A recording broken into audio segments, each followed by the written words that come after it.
Сәлем достар. Бүгін сіздермен біз мынадай өте әдемі сәнді бантик дайындайтын боламыз. Бұл бантик бізде 3 бөліктен тұрады. Мына бірінші бантигі бетіндегі, ол үшін бізге қажет болады репстік және парча лентасы қажет болады. 4 сантиметрлік репстік лентадан 2 дана 25 сантиметр қылып қырқып аламыз. Және де 4 сантиметрлік парча лентасынан да 2 дана 25 сантиметр қылып қырқып аламыз. Келесі мына екінші бөлігіндегі бантикке 2 дана 4 сантиметрлік репстік лентадан 22,5 сантиметр қылып 2 дана қырқып аламыз. Және де мына үшінші бөлігіндегі бантикке 41 сантиметр қылып 4 сантиметрлік парча лентасынан 1 дана қылып қырқып аламыз. Және де ортасына мынадай әшекей қолдансаңыздар болады. Ал енді іске кірісейік.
достар, осымен біздің бантигіміз дайын болды. Өте әдемі көрінеді.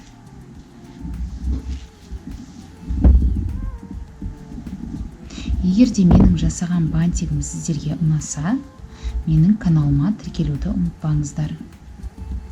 Және де пікір қалдыра кетіңіздер.